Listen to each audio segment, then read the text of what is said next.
जय Hind. Collegium system को लेकर एक बार फिर बी आर गवई साहब चर्चा में आ चुके हैं और इसलिए आज हम कॉलेजियम सिस्टम का जो इतिहास है उसके बारे में बताएंगे। और दूसरी चीज, आखिर क्यों कॉलेजियम सिस्टम को भाई भतीजावाद वंशवाद का नाम दिया जाता है। आखिर क्या ऐसा कॉलेजियम सिस्टम में प्रॉब्लम है जो हर किसी को एक कॉलेजियम सिस्टम खत्म करने की मान उठा रहा है, हर कोई मान उठा रहा है। क्या इसके पीछे का रीजन, सारी चीज इस वीडियो में हम बात करने वाले हैं। आप लोग वीडियो में पूरा बने रहना और लाइक से सब्सक्राइब भी सपोर्ट करते रहना।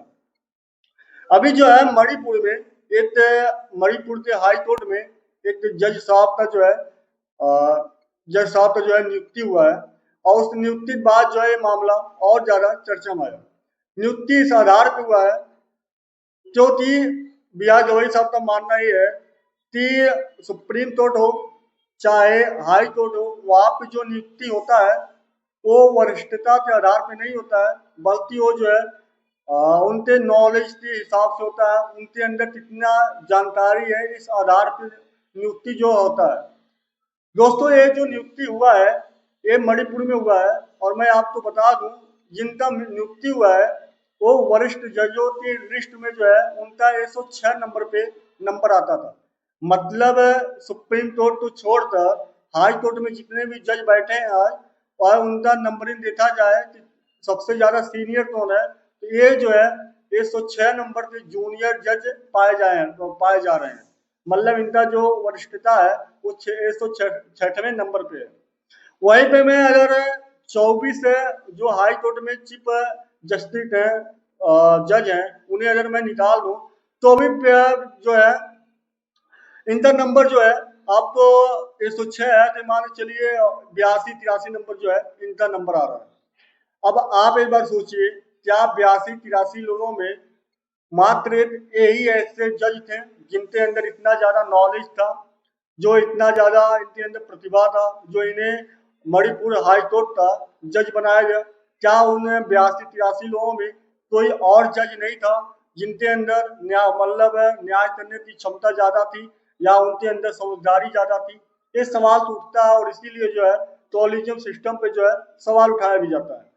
बहरहाल अभी सुप्रीम कोर्ट में भी 3 जजों का नियुक्ति हुआ था और वहां पे भी हम आपको बता दें 3 जो जज थे इनका हाई कोर्ट से सुप्रीम कोर्ट में नियुक्ति हुआ था और उस नियुक्ति में ये तीनों जज जो पाए गए हैं इनका वरिष्ठता के आधार पे 58 नंबर 62 नंबर ऐसे नंबरिंग आया है। ये 58 नंबर 62 नंबर मतलब 58-62 जज ऐसे हैं जो इनसे सीनियर थे और लेकिन उनका सुप्रीम कोर्ट में चयन नहीं हुआ, लेकिन इनका चयन हुआ है।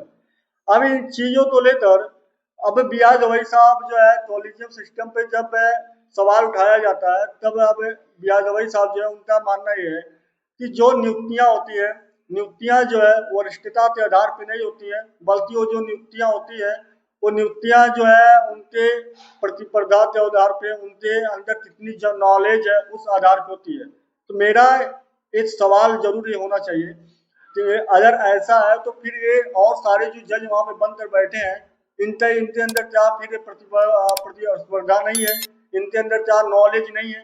आखिर किस आधार पे हाई कोर्ट में या सुप्रीम कोर्ट में ये मतलब अन्य जज बनकर बैठे हुए हैं?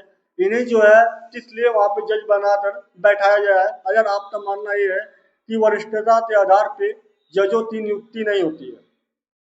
अब दोस्तों, जो ये महत्वपूर्ण है, क्यों इतना महत्वपूर्ण है, आखिर क्यों इतनी लड़ाइयां चल रही है इसीलिए तो एक्चुअली में अभी आपको पता है कि सुप्रीम कोर्ट और संसद वाला जो लड़ाई है वो चलते हुए आ रहा है कि बड़ा कौन है, सुप्रीम कोर्ट बड़ा है या संसद बड़ा है।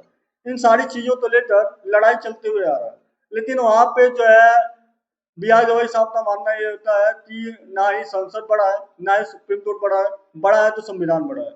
इन चीजों तो हम भी मानते हैं कि संविधान बड़ा है, लेकिन अगर सुप्रीम कोर्ट और संसद की बात किया जाए, संविधान बीच से हटा दिया जाए, आपके अनुसार बड़ा कौन होगा? आपके अनुसार बड़ा कौन होना चाहिए? क्योंकि हमारे जो संसद में बैठने वाले सांसद हैं, जो वहां पे मेंबर हैं, वो लोग जनता के द्वारा चुने जाते हैं वो जो है जनता के आधार पे वहां पे जाकर बनते हैं, क्योंकि अगर वो वहाँ जनता उन्हें ना चुने तो संसद तक जो है, पार्लियामेंट तक जो है वो पहुंच ही नहीं पाएंगे।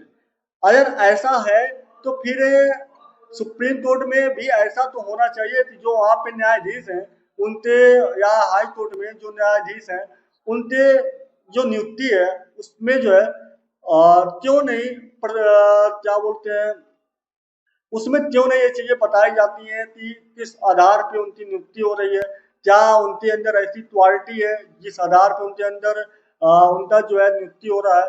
ये सारी चीजें जो है उनके बारे में भी पता चलना चाहिए आम नागरिक को, ताकि आम नागरिक को ये तो पता रहे कि उनका जो न्याय आने वाला है, जो या जो उनके मामले में सुनवाई करने वाले जज हैं, उनका क्या क्वालिफिकेशन है, किस आधार पे वो वहां तक पहुंचे हैं, कौन सा वो परीक्षा पास किए हैं, आखिर क्यों जो है उन्हें उतना बड़ा पद मिला है, और क्या वो हमारे मामले में जो सुनवाई करने वाले हैं वो हमारे मामले में क्या 100% सही सुनवाई करने वाले हैं या नहीं सुनवाई करने वाले हैं, क्या है इनका बैकग्राउंड, सारी चीज जो है एक बार आम नागरिक को भी पता होना चाहिए।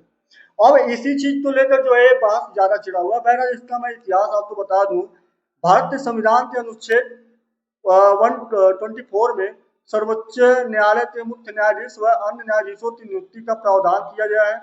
इस अनुच्छेद के अनुसार राष्ट्रपति उच्चतम न्यायालय के और राज्यों के उच्च न्यायालयों के ऐसे न्यायाधीशों से जिनसे परामर्श करना वह आवश्यक समझते हैं, परामर्श करने के पश्चात उच्चतम न्यायालय के न्यायाधीशों की नियुक्ति करते हैं, मतलब नियुक्ति करेंगे।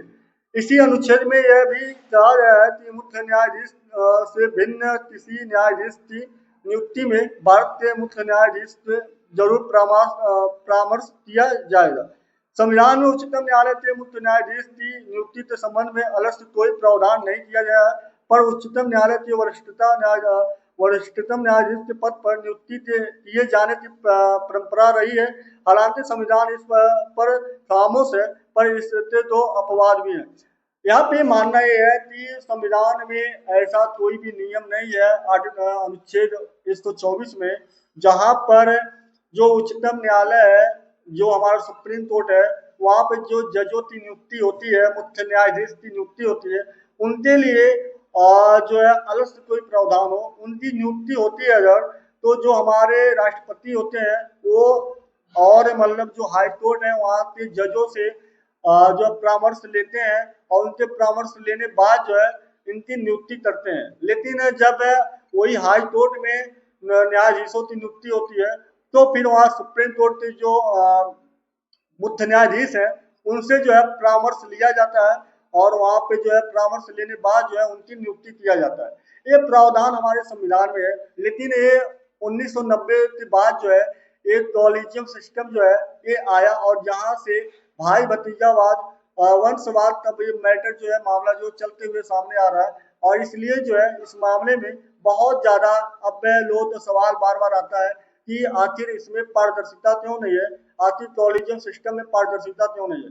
बहरहाल आपका क्या मानना है ऐसे विषय पे, आप अपनी राय कमेंट बॉक्स में जोड़ देना। वीडियो अच्छा लगे तो लाइक शेयर भी करना, और पहली बार जुड़े हैं तो सब्सक्राइब कर लेना। मिलते हैं नए वीडियो में। जय हिंद, जय भारत, वंदे मातरम।